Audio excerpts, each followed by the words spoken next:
Hello! Today I am bringing you a monthly recommendations video, which is a Goodreads group that I will link in the description. I believe it was created by Trina from Between Chapters and Kayla Rain. I believe it's them too. Don't quote me if I'm wrong, but the link's in the description anyway.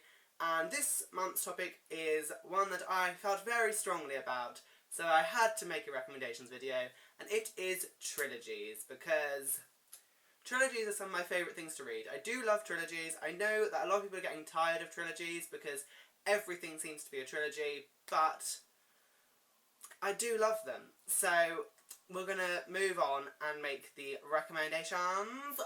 Of course, we're not going to be mentioning some of the big ones like the Hunger Games, because well, mainly just the Hunger Games and the Infernal Devices, because it's not necessary. I feel like everyone knows they're good trilogies, so I'm going to try to move on to some rarer ones and some slightly more well-known ones, but yes.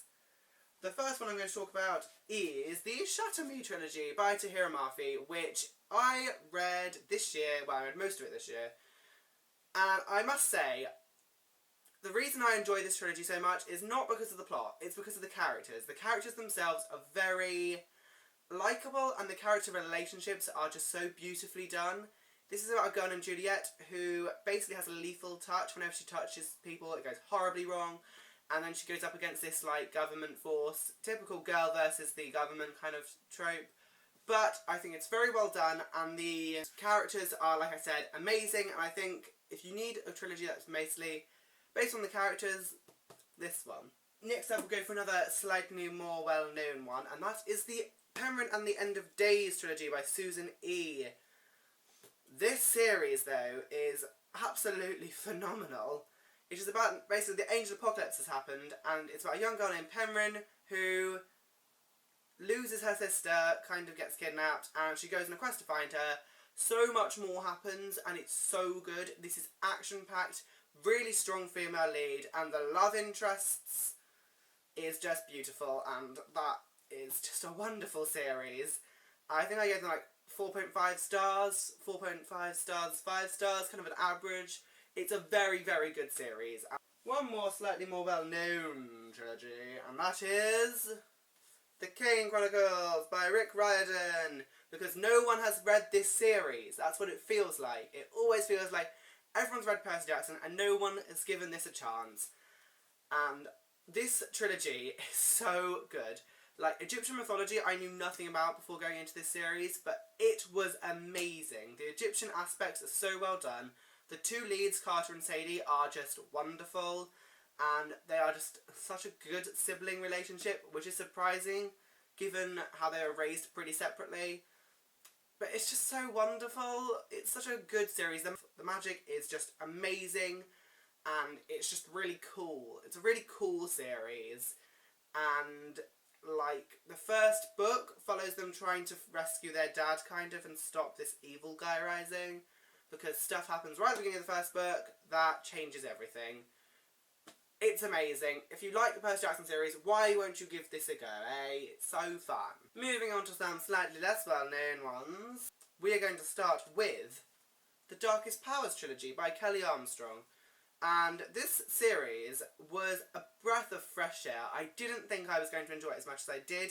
I got The Summoning, the first book, for my birthday last year from my friend Jess at Tiny Reads. You know, the girl who don't upload anymore, just saying. And it's so good. Like, it's a really good paranormal trilogy. The main character, Chloe, is really kind of like just fun. She's really good fun. She is quite smart. She has a cool power, let's say. She has a cool power. But we're not going to go into that too much. But the first book follows her after she gets put into, like, a mental health clinic home thing, because they think she's seeing ghosts, and stuff goes from there. The last two books in the trilogy I sped through. I literally read them like a day each. They were just so fast-paced, so addictive, you just had to finish them. And there is a sequel trilogy to this, but I haven't read it yet, so I will pick that up eventually. But this trilogy was so good. Next up, we have a trilogy which is part of a larger series, but I think of the first 3 books as a trilogy because they deal with the same 3 characters and the same overarching plot, and that is the New Heroes trilogy / the Quantum Prophecy trilogy by Michael Carroll. If you want a superhero series, this series is for you. It's proper superheroes. It's always proper superheroes, and it's just so amazing. Because, like, in the first book, 10 years before the first book starts, basically, all the superpowers people in the world lost their abilities. And, you know, that's explained throughout the series, and it's explained in the sequel series, which is kind of a prequel series. But this trilogy stands so well as a superhero series. The main characters, Colin, Danny, and Renata, are just so good. They're such, like, realistic characters. They're flawed, and it's just wonderful. And Danny, especially, something happens to him that makes him very unique as a protagonist. It's just a very good series, and I love it dearly. So, this is the penultimate trilogy I'm going to be recommending. And then we have a new, like, favourite trilogy of mine that I have read in its entirety this year. I read them very, very quickly because they are amazing, and that is the Monument 14 trilogy by Emmy Laybourne. Basically, the first book follows these kids who get stuck in a mall at the end of the world. It's basically an apocalypse is happening, kind of apocalypse. Bit dubious on that, but it's so good. The characters are so good. I just love every single one of them because they have such realistic flaws, and it's just beautiful. And the last two books are co-narrated by two different characters. The main character is Dean, and then the second book is co-narrated by his brother Alex, and then the third book is narrated by someone that I'm not going to say because it's a little bit of a spoiler. But, oh my god, this trilogy is amazing. The characters, the plot, it's just so well done. Emmy Laybourne's writing is just beautiful, I think, and it's just so action-packed, and it's just so good. And the ending did make me cry a little, which is saying something because I am heartless. So here are the trilogies I'm recommending, which is quite a lot, I must say. But I do love them all dearly, so I hope someone reads them. Thank you very much for watching. I will see you soon. Goodbye.